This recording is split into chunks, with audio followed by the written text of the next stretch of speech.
What's up, guys? Jason Frausto for TennisUnleashed.net, and welcome to this episode of The Breaking Point. Today, we're going to talk about the GOAT debate and if it's finally over after Djokovic has won his 24th Grand Slam. So let's get into the numbers and the stats and see if the debate is truly over. All right, so we know Djokovic just won his 24th Grand Slam at the 2023 US Open, picked up another slam number 23 at the French Open, and also won the Australian Open back in January. The only Grand Slam final he lost this year was 2023 Wimbledon against Carlos Alcaraz in a really tight five-setter. So our current slam count right now, right? Djokovic at 24 slams, Rafa at 22, and Federer has been retired for a while and is at 20 Grand Slams, right? And for a while, you could make the argument in any of those directions that Federer, Nadal, or Djokovic could be considered the greatest of all time. Couple advantages for Nadal and Federer, right? They got their fan bases much earlier. Federer turning pro in 1998, coming onto the scene and then doing really well in 2002 and then really dominating in 2003. And Rafa, right, coming onto the scene in 2001, turning pro, and then starting to get that first win over Federer in 2004, and then winning a French Open in 2005. And if you go back in time, Nadal beating Federer at that time was considered to be a pretty big upset. Federer was starting to dominate the tour a bit and starting to collect some Grand Slam titles. And he played the game in such an effortless, easy way that it was tough to see anyone kind of overtaking him or matching his quality of play. The biggest fascination for all Federer fans, including myself, I was a pretty big Roger Federer fan, still am, but Federer played the game in a way that made it look so easy. And I think that was what the true fascination was. Anyone who plays tennis knows that playing tennis is not an easy game to play, but Roger made the game look so silky smooth and so easy, and I think that's where his fan base really blew up. He also beat Pete Sampras in Wimbledon, right, to kind of pass the torch there. That was a really big deal. And then he beat Andre Agassi quite a few times, and Agassi was quoted as saying that he had never played someone that played that level of tennis before. And I know Sampras and Agassi didn't really get along personality-wise, but I do think that Agassi up to that point had really felt like Federer was playing at a different level than anyone he'd ever encountered before, especially from the back of the court. Federer really dismantled Agassi. If you go back to the 2003 World Championship Finals, really dismantled him in that tournament. I think it was something like 6-3 or 6-1. It was very, very convincing. And I think Agassi kind of felt like his time was up at that point, and he didn't have too much time left on the tour to try to win more Grand Slams. So it really seemed like Federer was kind of the anointed one, right? The guy that was going to take the torch and run with it. And he really was, until Rafael Nadal stepped on the scene and beat him in a head-to-head match back in 2004.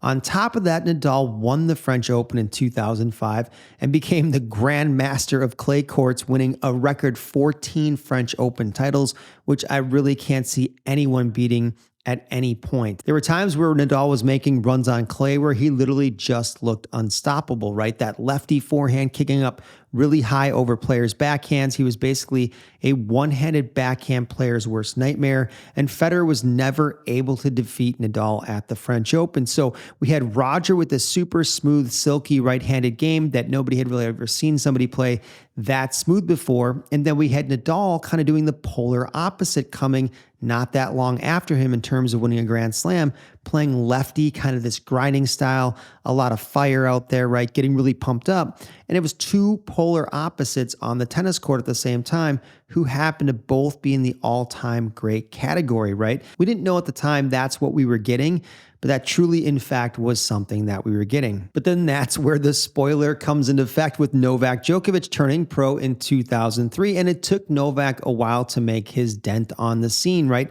But eventually he did. Two-handed backhand just like Nadal, but played right-handed. And he didn't play like either Federer or Nadal. At the time, Djokovic had a lot of hiccups in his game, especially within his serve technique and also his forehand. Little did we know about Novak that he was a perfectionist who was going to do whatever it took to try to perfect his game technically, mentally, physically, diet, just every little single thing. So was he super smooth like Roger? Absolutely not. Was he a grinder who hit super heavy topspin on his forehand side to the backhand and pounded relentlessly and ran every ball down? Not really truly that kind of game style, right? He was sort of somewhere in between with his own unique fingerprint and his own unique game. And I really do think if we didn't have these two polar opposites, Nadal on one side, right? Federer playing a completely different style game with a one-handed back on the other side, and these guys colliding for a few years before Novak really stepped up and got on the scene and started to battle these guys head to head, I do think those three fan bases would have been a little bit more equally split. But Djokovic didn't hit the Pro Tour until 2003. So he get a 5-year start behind Federer, right? 5 years later than Roger, and then 2 years later than Rafa. And Rafa was very physically mature when he first hit the scene. He was able to play with grown men at an early age because he's so physically strong and such a fighter that he was able to step in and compete right away. It took Novak a little bit longer to break through at the tour level. All right, so let's just put the stats out there for everyone to kind of go over, right? Djokovic, 24 Grand Slams, Rafa at 22, and Roger, of course, is retired, but he's at 20 total Grand Slams.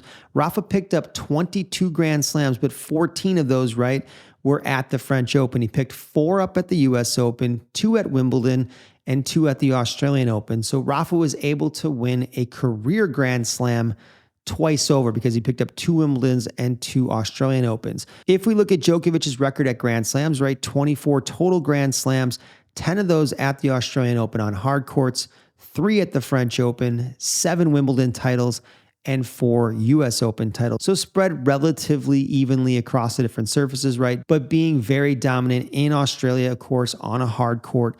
And if we look at Federer's spread, it's a little bit different, right? 6 Australian Open, 1 French Open, 8 Wimbledon, and 5 US Open. So Federer had a hard time picking up those French Open titles, and Djokovic had a hard time doing it as well, right? Federer was never able to beat Rafa at the French Open. Djokovic was able to do it a couple of times, which is probably one of the hardest feats in sports, is to defeat Nadal on clay. So kudos to Djokovic for being able to actually pull that off. And the one kind of big resume gap that Rafa has, right, is he's never able to win a World Tour Finals. And the World Tour Finals is always held on an indoor surface, which doesn't favor his high bouncing topspin forehand, right? So he wasn't able to kind of spam or abuse that at the World Tour Finals. Rafa has 0 World Tour Finals titles. Novak has 6 of those at this point, and Federer also has 6 of those to his credit. I'm going to leave total titles out of this debate and Olympic golds, those types of things. Djokovic hasn't been able to pick up an Olympic gold at this point, but we'll get into the head-to-head records, which is also very important, right? So Novak has a winning head-to-head against Rafa of 30-29. It's literally almost dead even, but a lot of those wins for Nadal did come at the French Open or on clay surfaces, right? Against Roger, Novak is 27 wins and just 23 losses. And then Rafa has a winning head-to-head against Roger of 24-16. So significantly better than Federer. A lot of it, again, on clay, and Rafa's ability to hit that high, heavy topspin forehand to Federer's backhand, which drew a lot of short balls and a lot of errors, especially on a higher bouncing surface. So the head-to-heads, Djokovic has the head-to-head argument, right? He has the most Grand Slam titles. He has the most Masters Series titles. Djokovic also has the lead for most weeks at number 1, 391 for Novak, 310 for Roger, and 209 for Rafa. Now we know Rafa's coming back in 2024 to play more tournaments and of course more Grand Slams. He has slowed down a bit with age, and he's had a host of injury issues throughout his career. So it'll be interesting to see if Rafa can put up a big fight in 2024 and possibly snag another French Open. If he's going to win a title, obviously it's going to be at the French Open. I think on the faster surfaces and hard courts, he's going to be very susceptible. But for all the reasons given, I will say this about Novak too. He didn't have the polar opposite effect that Roger and Rafa had to each other, which created these large fan bases for both players. He was sort of someone in the middle, right? Fitting in later on in this puzzle. So in that sense, he didn't have a unique fan base to really draw from, right? He was sort of somewhere in the middle of these two legends at this point where he sort of broke on the scene, and there was all this hype around these two players. And Djokovic kind of originally came on and was someone that was sort of funny and comical on the court. He did a lot of impersonations of players, and I think people thought that was pretty funny when he first broke on the scene and did these different impersonations of serves and mannerisms on the court. And then at one point, people might have found the behavior a little bit offensive, right? And then he kind of pulled back from doing things that were funny on the court. But he got very serious about his training, and where I give Novak a lot of credit, and why I consider him to be the GOAT is he continued to work on his game to the highest and utmost level. Not that the other two players didn't, but Djokovic perfected tennis in a way that nobody else has. He perfected it in a way where he's able to take control and dominate on every single surface, right? Look at the slam counts, what he's won each of. Yes, a lot of them at the Australian Open, but 3 French Opens, that's incredible when Nadal was so dominant on clay. And then the number of US Opens a little bit lower at 4, and then picking up 7 titles at Wimbledon up to this point on grass. His game, super versatile, 0 weaknesses for the most part. That overhead can be a little suspect sometimes. But the reason I consider him to be the GOAT is he continues to work on his game. At the age of 36, he's just not happy enough with what he's getting done, right? He's happy, but he's not content. A shark is never full. And Djokovic, to me, right, kind of that wolf shark mentality. He always wants to eat. He always wants to get better. He said it himself. He's just constantly looking for improvement. What was good enough to win this year won't be good enough to win next year. So the interesting thing for me moving forward is, can Djokovic go beyond 24 Grand Slams? Australia is the next one up in January of 2024. That is his favorite event, having 10 slams already there. He is going to be getting closer to the age of 37. I do think footwork-wise, he has lost a step or two, and he's playing a little bit differently to try to make up for that. It'll also be interesting to see if he feels the need to incorporate more serve and volley like he did against Daniil Medvedev in the 2023 US Open final.